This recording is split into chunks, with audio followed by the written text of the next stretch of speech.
ان الوان الحیض هی الحمرۃ والسواد فہما حیض، جان لیجئے کہ حیض کے رنگ سرخی اور سیاہی ہے، فہما حیض، یہ دونوں رنگ حیض ہیں اجماعاً بالاجماع، یعنی حیض کا رنگ سرخ ہو، لال ہو یا کالا ہو، بالاتفاق سب کے نزدیک یہ حیض ہی شمار ہوگا۔ اصل رنگ سرخ ہے لیکن اس میں اگر زیادہ سختی آ جائے تو وہ سیاہ ہو جاتا ہے۔ وَقَذَا الصُّفْرَةُ الْمُشْبَعَةُ فِي الْأَصَحِّ، اور اسی طرح گہرا زرد رنگ صحیح قول کے مطابق، الصفرہ زرد پیلا، المشبع انتہائی پیلا، تو گہرا پیلا رنگ صحیح قول کے مطابق وہ بھی حیض شمار ہوگا۔ والخضرۃ والصفرۃ الضعیفۃ، اور ہرا، الخضرۃ والصفرۃ الضعیفۃ، اور ہلکا پیلا، والقدرۃ، اور گدلا، والتربیۃ، اور مٹیالہ، عندنا ہمارے نزدیک حیض ہے۔ تو ہمارے نزدیک تو یہ تمام رنگ ہی حیض ہیں۔ وفرق ما بینہما، اور فرق کیا گیا ہے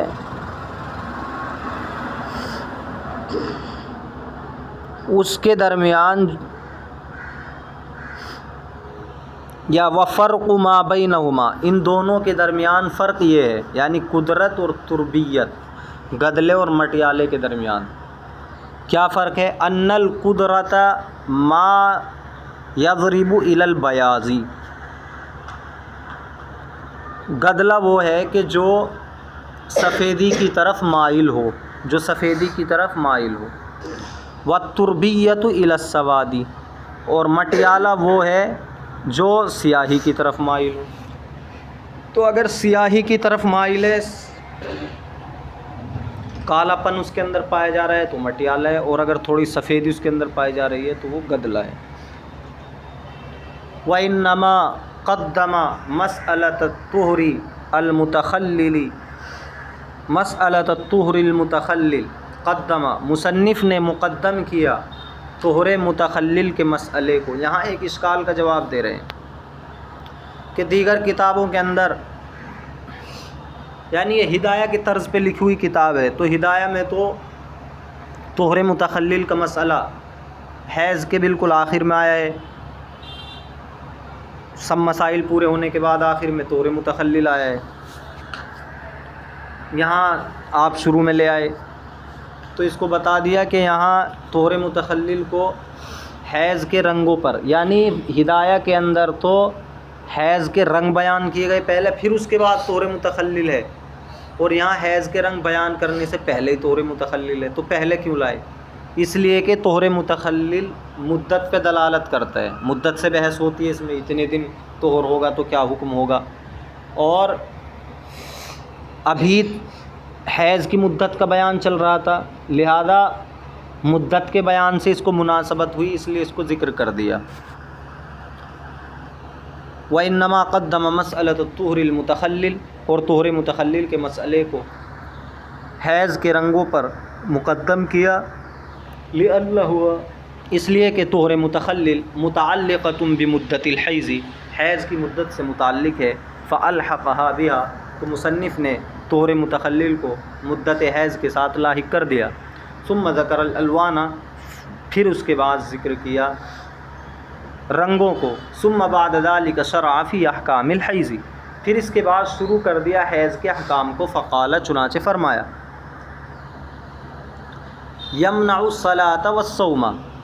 حیض مانے ہے روزے اور نماز کو، نماز اور روزے کو مانے ہے، یعنی اگر حیض آئے گا تو ان چیزوں سے رکنا پڑے گا۔ وَيُقْضَى هُوَ لَاهِيَةٌ، اور قضا کی جائے گی روزے کی، نہ کہ نماز کی۔ تو روزے تو سال بھر میں ایک مرتبہ آتے ہیں، روزے چھوٹ جائیں تو ان کی قضا کرنا عورت کے لیے اتنا مشکل نہیں ہے، لیکن اگر نماز کی قضا بھی اس کے اوپر لازم کر دی جائے تو ہر مہینے اس کی نماز چھوٹے گی، کسی کی 10 دن، کسی کی 8 دن، کسی کی 5 دن، تو ہر مہینے جب اتنی نمازیں چھوٹیں گی تو اس کی قضا کرنے میں حرج لاحق آئے گا، حرج لازم آئے گا، اور شریعت حرج کو دور کرتی ہے، اس لیے نماز کی قضا نہیں ہے، روزے کی قضا ہے۔ ایقضی الصوم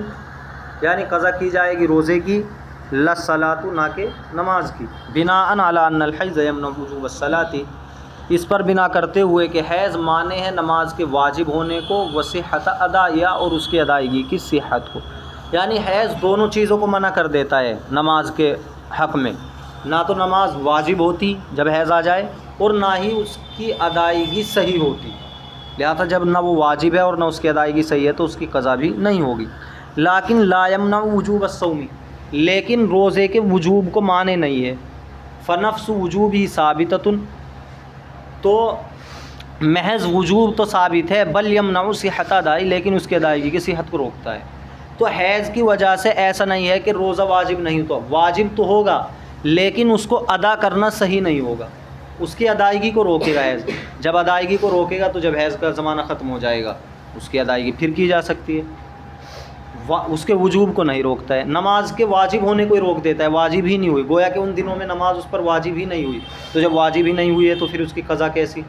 روزہ واجب ہوا ہے ان دنوں میں، ہاں البتہ یہ ہے کہ حیض کی وجہ سے اس کو ادا کرنا صحیح نہیں تھا، لہذا بعد میں ادا کی جائے گی۔ فیجب القضاء، تو قضا واجب ہوگی، اذا طہرت، جب وہ پاک ہو جائے۔ ثم المعتبر عندنا آخر الوقت، پھر ہمارے نزدیک اعتبار کیا جاتا ہے آخر وقت کا، نماز کے آخر وقت کا اعتبار کیا جائے گا۔ مثال کے طور پہ ظہر شروع ہو گئی، فرض کریں آپ 12:30 بجے سے ظہر کا وقت شروع ہو گیا اور وہ چل رہا ہے ادھر 4 بجے تک، کسی نے نماز ادا نہیں کی اور آخر وقت آ گیا ظہر کا، 3:30 بج گئے، اب اس وقت میں آ کر وہ عورت حائضہ ہو گئی تو نماز اس سے ساقط ہو جائے گی، نماز اس سے ساقط ہو جائے گی، حالانکہ جب نماز کا وقت شروع ہوا تھا جب وہ حائضہ نہیں تھی، جب اس پہ واجب تھی، لیکن آخر وقت کا اعتبار ہوگا۔ ایسے اگر کوئی حائضہ ہے آخر وقت میں جا کے وہ پاک ہو گئی تو نماز اس پہ اسے پڑھنی پڑے گی، اگر پورے 10 دن میں پاک ہوئی ہے تو پھر چاہے اسے ایک لمحہ ملا ہو آخر وقت کا، وہ نماز اس کے اوپر واجب ہو جائے گی، اور اگر 10 دن سے کم میں پاک ہوئی ہے تو پھر اتنا وقت ملنا چاہیے جتنے میں وہ غسل کر لیتی۔ ثم المعتبر عندنا، پھر معتبر ہمارے نزدیک آخر وقت ہے، فاذا حاضت، پس جب وہ حائضہ ہو جائے، فی آخر الوقت، آخر وقت میں، سقطت، تو نماز اس سے ساقط ہو جائے گی، وَإِن طَهُرَتْ فِي آخر الوقت، اور اگر آخر وقت میں پاک ہو جائے، وجبت، نماز واجب ہو جائے گی۔ سمجھ میں آ رہا ہے جی؟ فَإِذَا كَانَتْ طَهَارَتُهَا لِعَشَرَةٍ، پس جب اس کا پاک ہونا 10 دن میں ہو، 10 دن میں پاک ہو رہی ہے پورے، وجبت الصلاۃ، تو نماز واجب ہو جائے گی، وَإِن كَانَ الْبَاقِي مِنَ الْوَقْتِ لَمْحَةً، اگرچہ وقت کا ایک لمحہ باقی ہو، وقت کا ایک لمحہ باقی ہو۔ مثال کے طور پہ فجر کی نماز کا وقت ختم ہو رہا ہے سورج نکلنے پر، اور سورج نکل رہا ہے فرض کر لو 6 بجے، اب یہ فجر کی نماز اس نے ادا نہیں کی کیونکہ یہ تو حائضہ ہے، لیکن 5:59 پہ پاک ہو گئی، 5:59 پر یہ پاک ہو گئی، اور اس کے 10 دن پورے ہو گئے، حیض کے 10 دن پورے ہو گئے، تو صرف 1 منٹ ملی، یا آدھی منٹ بھی ملتی، یا 1 سیکنڈ بھی ملتی اسے، 5:59 پہ پاک ہوئی ہے، اب بھی اس کے اوپر یہ نماز واجب ہو جائے گی، اب بھی اس کے اوپر یہ نماز واجب ہو جائے گی، کیونکہ 10 دن میں پاک ہو گئی اور آخر وقت کا اعتبار ہوتا ہے۔ لیکن اگر یہ 10 دن سے کم میں پاک ہو رہی ہے، 7 دن خون آیا، 5 دن آیا، تو اب 5:59 پہ اگر یہ پاک ہو رہی ہے تو اب دیکھیں گے کہ اس 1 منٹ کے اندر یہ وضو کر سکتی ہے یا نہیں، تکبیر تحریمہ کہہ سکتی ہے یا نہیں، اگر 1 منٹ کے اندر کر سکتی ہے تو یہ واجب ہوگی نہیں، 2 منٹ کے اندر کر سکتے ہیں، 2 منٹ کا وقت ملنا چاہیے، اتنا وقت ملنا چاہیے ابھی سے جتنے میں وضو کر لے اور غسل کر لے اور کیا کہتے ہیں تکبیر تحریمہ کہہ رہے، کیونکہ غسل کرنا پڑے گا تب جا کے پھر واجب ہوگی۔ فَإِذَا كَانَتْ طَهَارَتُهَا لِعَشْرَةٍ، پس جب اس کا پاک ہونا 10 دن میں ہو، وجبت الصلاۃ، نماز واجب ہو جائے گی۔ وَإِنْ كَانَ الْبَاقِي مِنَ الْوَقْتِ لَمْحَةً، اگرچہ وقت کا ایک لمحہ باقی ہو۔ وَإِنْ كَانَتْ لِأَقَلَّ مِنْهَا، اور اگر 10 دن سے کم میں پاک ہو رہی ہے، فَإِنْ كَانَ الْبَاقِي مِنَ الْوَقْتِ مِقْدَارَ مَا يَسَعُ الْغُسْلَ وَالتَّحْرِيمَةَ وَجَبَتْ وَإِلَّا فَلَا، پھر اگر باقی ہے وقت اتنی مقدار کہ جو گنجائش رکھتا ہو غسل کی اور تکبیر تحریمہ کی، وجبت تو نماز واجب ہوگی، وَإِلَّا فَلَا، ورنہ تو واجب نہیں ہوگی۔ فوقت الغسل یحتسب ہاہنا من مدت الحیض، تو غسل کے وقت کا کو یہاں شمار کیا جائے گا حیض کی مدت سے۔ والصائمۃ اذا حاضت، اور روزے دار عورت جب حائضہ ہو جائے دن کے اندر، فإن کان فی آخری، اگرچہ وہ دن کا آخر چل رہا ہو، بطل صومها، تو اس کا روزہ باطل ہو جائے گا۔ ہم نے بتایا آخر وقت کا اعتبار ہوگا، پورے دن سے روزہ رکھے ہوئے تھی، افطاری کا وقت قریب آنے والا ہے بالکل، اب اس کو حیض شروع ہو گیا تو اس کا روزہ باطل ہو گیا، اس کا روزہ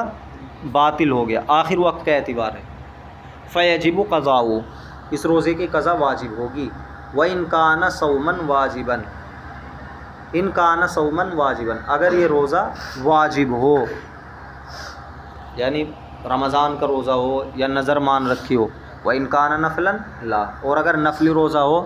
تو پھر اس پر قضا واجب نہیں ہوگی۔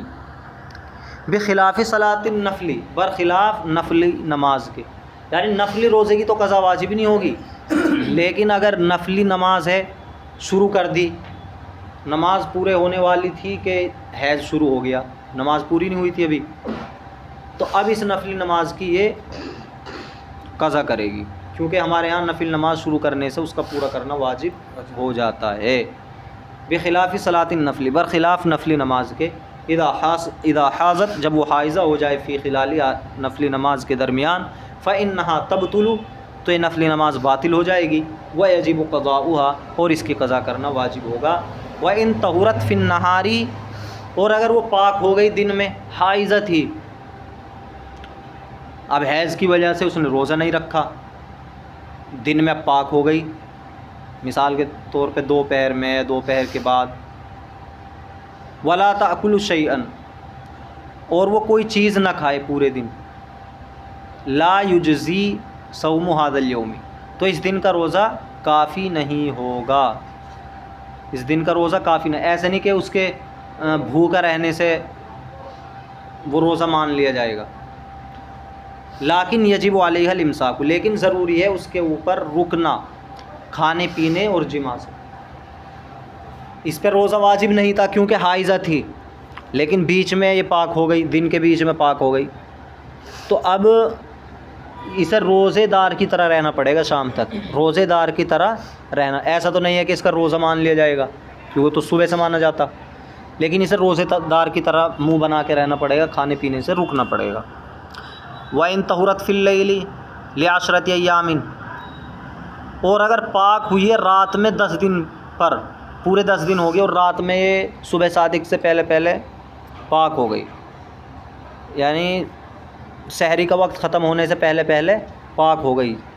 سحری کا وقت ختم ہونے میں چاہے 1 سیکنڈ رہ رہی ہو، اس سے پہلے پہلے پاک ہو گئی، لیکن 10 دن میں پاک ہو رہی ہے، تو اب آنے والے دن کا یہ روزہ رکھے گی، آنے والے دن کا روزہ